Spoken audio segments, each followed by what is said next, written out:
ये मेरा बयान मेरे सजातीय बंधुओं के बीच मेरी अपनी बात थी जो मैं वर्षों से करता रहा हूं और करता रहूंगा। सुठालिया के कार्यक्रम को लेकर कांग्रेस अध्यक्ष जीतू पटवारी जी का बयान आज जो छपा है, मैं सबसे पहले उनसे कहूंगा कि वो मेरी पार्टी और मेरे नेतृत्व से क्षमा याचना पहले करें, क्योंकि सुठालिया के कार्यक्रम में कांग्रेस पार्टी के नेता भी मंच पर मौजूद थे। वो पार्टी का कार्यक्रम नहीं था। ऐसी स्थिति में मेरी पार्टी और मेरे नेतृत्व को कटघरे में खड़ा करना ये जीतू पटवारी के छपास का कारण है। और मैं एक और बात उनसे कहता हूं कि यदि कार्रवाई करनी है तो जो लोग मेरे साथ मंच पर थे, कांग्रेस के लोग, पहले वो उन पर कार्रवाई करें। ये मेरा बयान मेरे सजातीय बंधुओं के बीच मेरी अपनी बात थी जो मैं वर्षों से करता रहा हूं और करता रहूंगा। स्वाभिमान से खड़ा करना समाज को ये अपराध नहीं है। और जिस मीडिया ग्रुप ने ये बात छापकर शुरुआत की है, मैं उनसे कहूँगा कि वो बहुत पुराने और बड़े प्रतिष्ठित मीडिया ग्रुप है। ये जो दुराग्रह है, इस दुराग्रह को आज नहीं कल सामने चीज़ें आएंगी। मुझे लगता है कि ये बिल्कुल कतई भी उचित नहीं है। इसलिए मैं फिर रिपीट कर रहा हूँ, जीतू पटवारी जी को, जिनने बिना सोचे समझे जिस प्रकार से हमारे नेतृत्व और पार्टी पर हमला किया है, वो क्षमा याचना करें। अगर उनको विरोध करना है तो वो प्रहलाद पटेल का विरोध कर सकते हैं।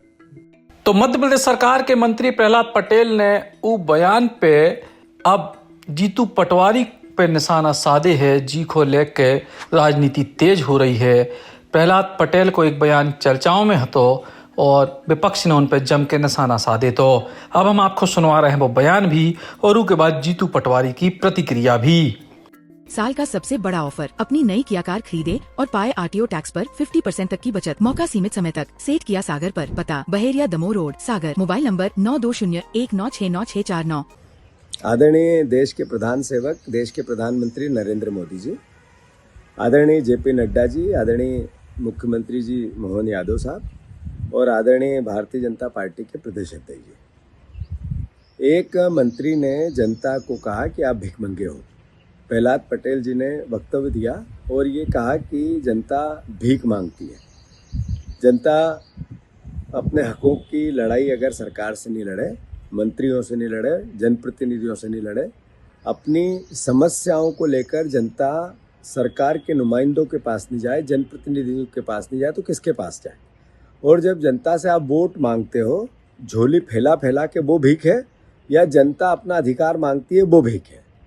मैं मानता हूं कि भारतीय जनता पार्टी पूरी मध्य प्रदेश इकाई, उसने मध्य प्रदेश की जनता को कहा कि आप भिखारी हो क्योंकि आप आपका हक मांग रहे हो। ये केवल प्रहलाद पटेल नहीं बोले, ये भारतीय जनता पार्टी पूरी पार्टी का उनके वक्तव्य के पीछे सोच है। और अगर ये सोच नहीं है तो फिर प्रहलाद पटेल का आप इस्तीफा लेना चाहिए।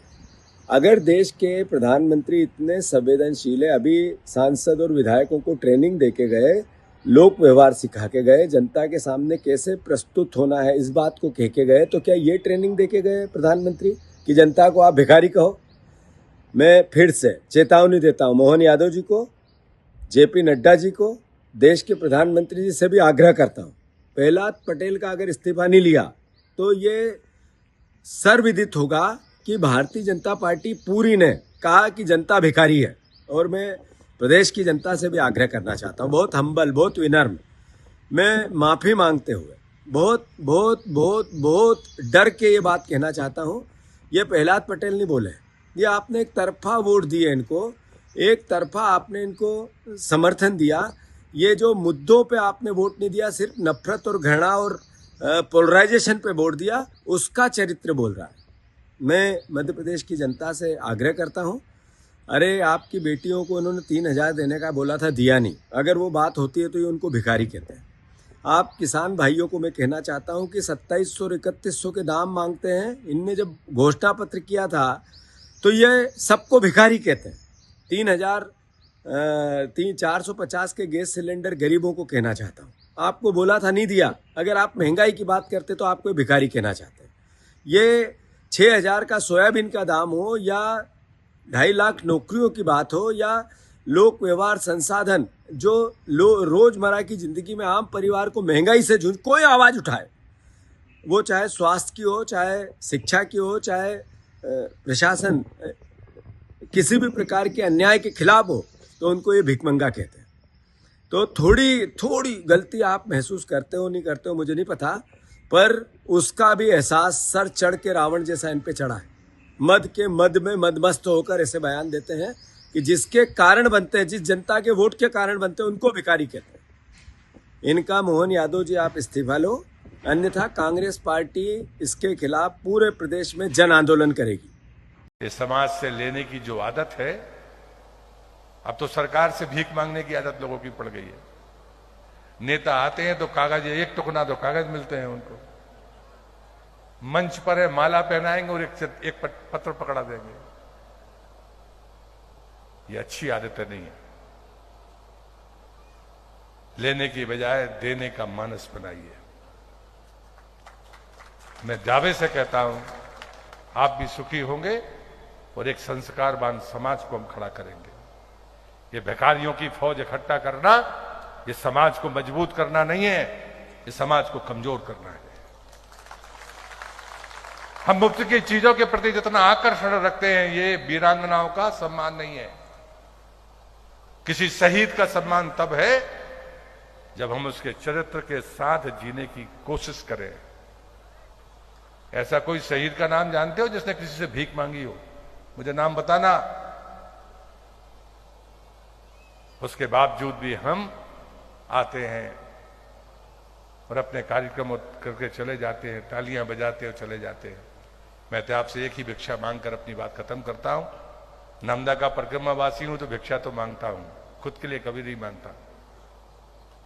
कोई नहीं कह सकता कि मैंने प्रहलाद पटेल को ये किया। Eklavya University Damoh will guide you towards a bright future. 28 acres of lush green campus, largest campus of Bundelkhand, experienced and dedicated faculty. 50 future-ready courses taught in 12 different schools, separate course and ground for sport, fully equipped lab and workshop, safe and fully equipped separate hostel for girls.